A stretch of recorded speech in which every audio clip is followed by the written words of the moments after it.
Welcome. My name is Erica, and it's awesome that you, yes you, are here joining in to Just Horrifying. Today I'm going to tell the story of Gabriel Quintanilla, who was found dead in an open field in McAllen, Texas. On January 20th, 2022, a farmer had discovered a badly beaten body of a man lying dead in an open field.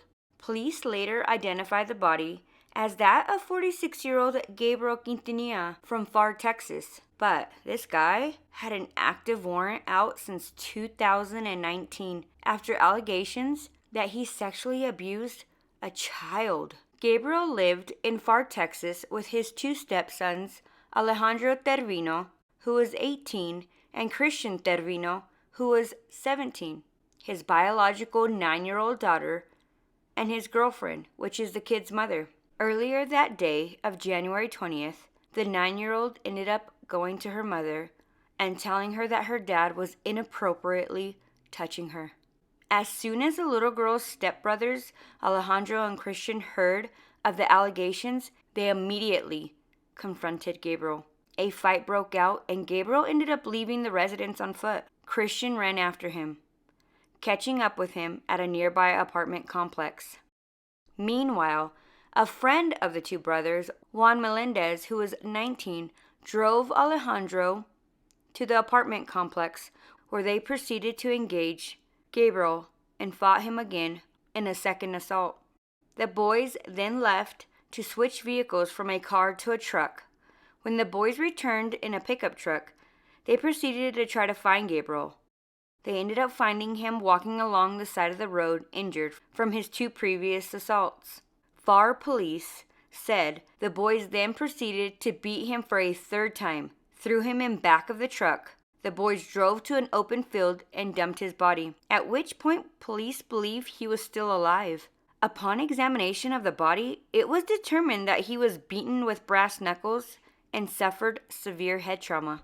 On January 21st, Alejandro Trevino was arrested, followed by his brother Christian Trevino and their friend Juan Melendez a few days later. The three boys, Alejandro, Christian, and Juan, was charged with capital murder, aggravated assault, and engaging in organized criminal activity. What makes this case crazy is that the fact that Gabriel had an active warrant dating back to 2019 for sexual assault of a child. The assault occurred for 2 years, from 2014 to 2016. However, this wasn't reported until 2019. Police tried to apprehend him by looking for him at last known addresses. However, Gabriel was able to avoid them. I think that people would agree that a beating was justified. Many people have even taken a page from other recent high-profile cases and started a petition requesting the teen's release. The three teenagers are currently in custody. If convicted of capital murder, they face a minimum sentence of life imprisonment without parole. Although most legal experts do not believe that the petition will change the charges against the teens, but it can influence the DA in making the plea deal a lesser charge than capital murder. However, the petition did work in reducing the bail amount for each of the brothers from $500,000 to $150,000. Now, are these cold-blooded murders, or were their actions justified in defense of their little sister? Yes, it was clearly a crime, but my personal opinion, they were doing what they felt was right by giving this sick man an ass beating, and ultimately this guy died.